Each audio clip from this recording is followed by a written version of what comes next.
بارے میں کہ یہ ٹینشن جو ہے وہ اس کو کیسے ریلیز کیا جا سکتا ہے؟ جی تو ٹینشن ایز سچ تو کچھ بھی نہیں ہے، ٹینشن تو سایہ ہے ایک، ٹھیک ہے، تو جو ہمارے اندر ایموشنل کنڈیشن چل رہی ہوتی ہے یہ اس کا سایہ ہوتا ہے.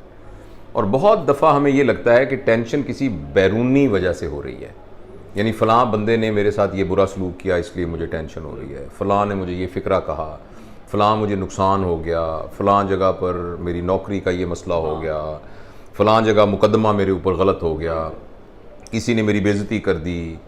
اس طرح کے فیکٹرز ہوتے ہیں. نقصان کا اندیشہ کچھ بھی نہیں. اچھا یہ جو فیکٹر ہوتے ہیں نا سارے، یہ فیکٹر تو اپنی جگہ پر مسلمہ ہیں، جی، مگر جو ٹینشن ہوتی ہے وہ ان فیکٹر کی بنیاد پر جو ہمارا دماغ ایک کہانی بناتا ہے نا، ٹینشن کی بنیاد وہ ہوتی ہے. گڈ.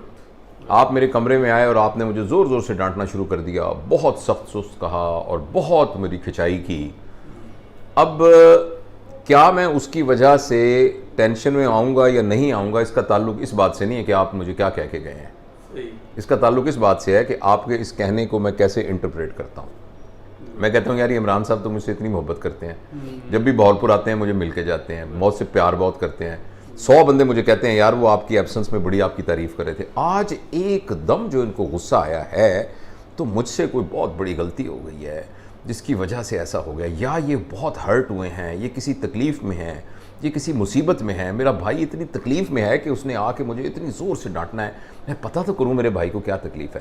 اگر میں یہ سوچ رہا ہوں گا تو ٹینشن کیا ہوگی، آپ سے محبت زیادہ ہونی شروع ہو جائے گی. بہت اچھے، بہت. اور اگر فرض کریں میں نے کہا کہ جرت کیا ہوئی، عمر میں مجھ سے چھوٹا ہے، کیا سمجھتا ہے اپنے آپ کو، یہ مطلب ہے یہ، تو پھر مجھے ٹینشن ہونی شروع ہو جائے گی.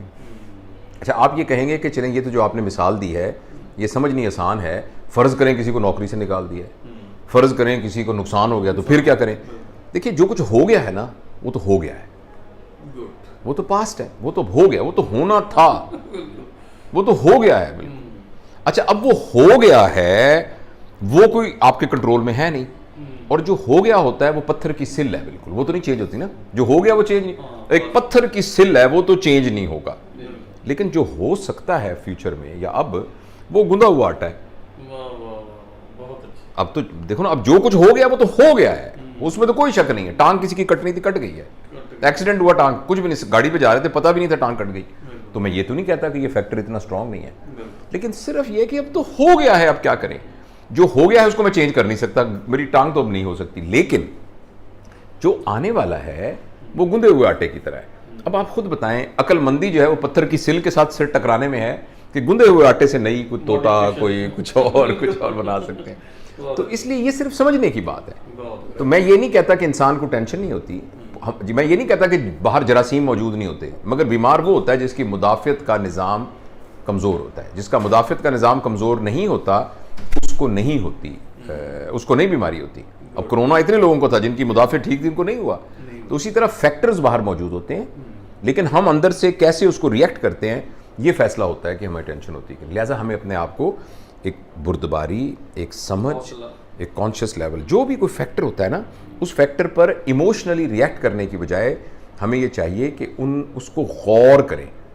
یہ انسان سے ناممکن ہے کہ کوئی غلط بات ہو تو وہ محسوس نہ کرے، لیکن ہم یہ کرتے ہیں کہ صرف محسوس کرتے ہیں. محسوس ضرور کریں، پہلے سوچیں پھر محسوس کریں.